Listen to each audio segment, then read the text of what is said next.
Harisharanam. One of the key issues of the modern times is for religion that people are losing interest in temples, churches, mosques, especially the youth, the educated youth, who have many questions which are not answered by the temples because the Purohit there and the person sitting in the temple is not knowledgeable enough to answer the questions. Therefore, the temple has to prove its utility.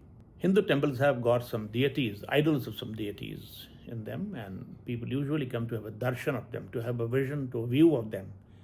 And they look at the deity, they feel good, they feel peace, they recall his deeds, his nature, his greatness, his or her whatever, and then they go back with an apple in their hand like prasadam, and then or revadis or maybe some sweets, and then walk out of the temple.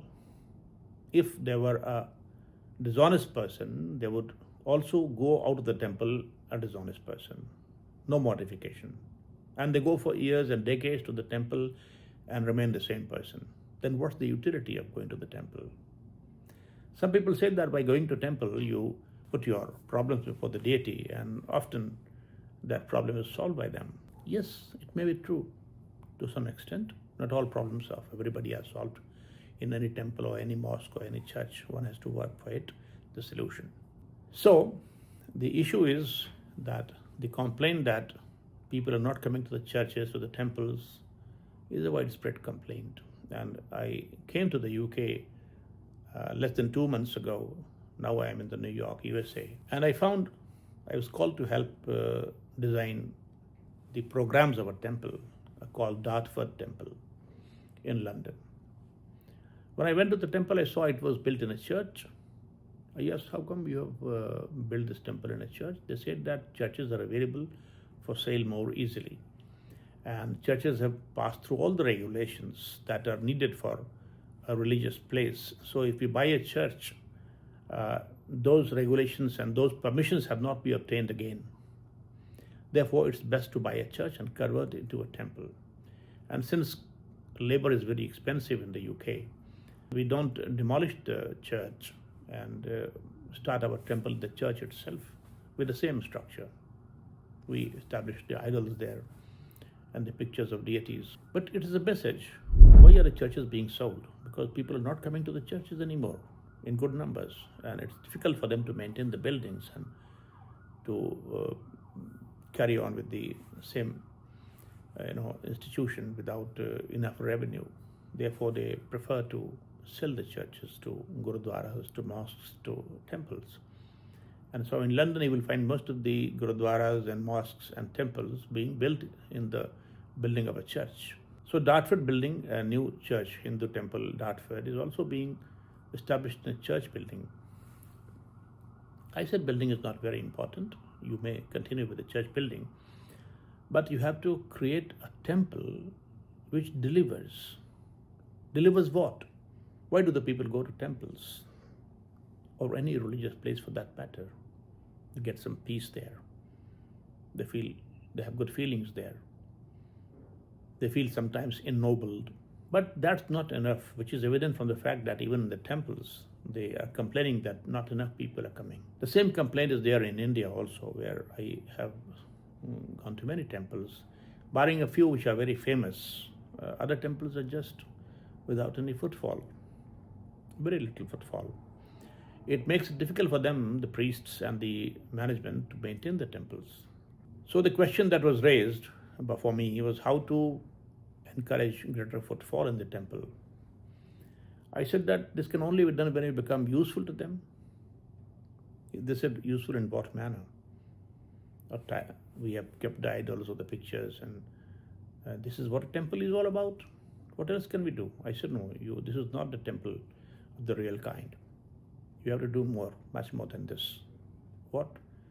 I told them a few things which I'll tell you also. If you have a temple and if you know a temple, you should try to reimagine that temple and reinvent that temple. I said that if you want youth to come here, you should have some programs for youths. He said, what program? I said, you have already arranged 2 of my pravachans or speeches and question answer sessions. So now this time you arrange for children and students, for adolescents and children. And you announce that the first session will be on the basics of Sanatan Dharma, what Sanatan Dharma is all about. And the second session of 1 hour will be on study skills and memory skills. I told them that if you adopt this method, then many people will come who do not usually come to your temple. They will find time even on their weekends to come. And it happened. A much larger number of people came to the temple on that particular day with their children, up to 18-year-old children. And all these people heard in rapt attention for 1 hour the basic issues or the basics of the Sanatan Dharma. They learned something which they never had been taught. And after that session, they had a session on the memory skills and study skills. Whatever could be done in 1 hour, we told them, and they heard. And many of them must be practicing it also, how to memorize things which you cannot usually do. Let me tell you, memory and memorization is an amazing area in which a lot of research has been conducted, which the schools are not aware of. Not even in the UK or USA. They don't know. So I told them some of the methods, not all the methods, the basics. But the end result was that the attendance was very large. No, but this is not all. Many more things can be done. I told them that you should have a small spiritual library here. You have enough space there. Place some tables here, and then people will come and read here in the reference section from where the books are not issued. And also have a section from where books can be issued. And people will read that, and they will become enriched and ennobled. Because they don't know the basics of Hinduism, I tell you, today, and not even the priests. And then I told them that in every church you go, which is running, which is not sold out, they used to, I don't know these days, they had money to provide at least one free Bible to anybody who wants to have a Bible, copy of the Bible. So why don't you also do it? Even the mosques do it, I think. In many places I have seen they do it. They distribute the Quran Sharif without charging anything, free of cost. So are the Hindus the most poor ones? No, by no means. They are richer than the Muslims, generally speaking. So they should do it. So they agreed to it. They immediately built a library. I contributed at least 40 books to that. And then I gave a number of books to different attendees, especially my book for the students, 51 verses, the cream of the Bhagavad Gita. 51 verses for students. It guides them. It gives them the whole worldview of the Bhagavad Gita. And it is easier to read 51 verses first and then hop on to the main book, the Bhagavad Gita. So I told them that you can print it here. I have no objections. I'll give you in writing. You can print and sell it and distribute it. They said, no, it's difficult, costlier. It can be printed in India, and from there it can be transported here. That's much cheaper. They said, okay, that will also be done. But you must sell also here and must freely distribute also the books, especially the Bhagavad Gita and the Ramcharitmanas, 2 books. And as regards Ramcharitmanas, some objections are there to it because it has some portions which are against a particular class of society and a particular gender also sometimes. So we have already compiled and going to publish an edition of the Ramcharitmanas without those portions because we are publishing an abridgment. It will be written there that if you want to read the whole book, buy it. This is for free distribution or maybe even for sale, but here it is an abridgment. So abridgment can leave out many portions. If you want to read the whole book, please go through, procure the full book. That's no problem. So you sell these books then have mental health counseling sessions here based on the Bhagavad Gita or by qualified psychologists. They can come to the temple once a month or once in a fortnight and counsel people on mental health, which is very useful in advanced societies because people suffer from depression, they suffer from anxiety, much more here, stress. In India, our Gita Dham temples, they are not only giving these things, but we also want to give them livelihood training. But the condition is that if you are given livelihood training for poverty alleviation, economic poverty alleviation, you have also to at the same time register for the Gita course, so that you progress faster, and then when you get the money, you don't misuse it, don't waste it. You become a better human being. So if you take admission in the Gita course, then we will give you the course on livelihood and poverty alleviation. So it also filters out many people, because you can't handle such a big crowd. If you go for simply poverty alleviation guidance, then thousands of people will throng your temple, and you can't do anything else. So you have to filter out many people. So this is you can do. Then apart from free distribution of Gita and Ramayana and the library and the mental health camp, you should also hold some physical health camps also for checkups like diabetes and sugar. And a qualified doctor comes and carries out the checkup, it will be better. Some volunteer will find out. And then for students, you must have sessions on study skills. Why not? We will help you in conducting the sessions, but on the condition that you have to first give 1 hour to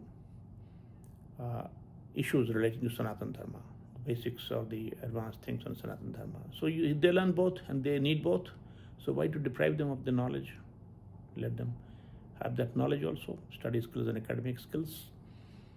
So if you do these things, the temple owners, and the most important of all is the training the Purohits. They are the key factor.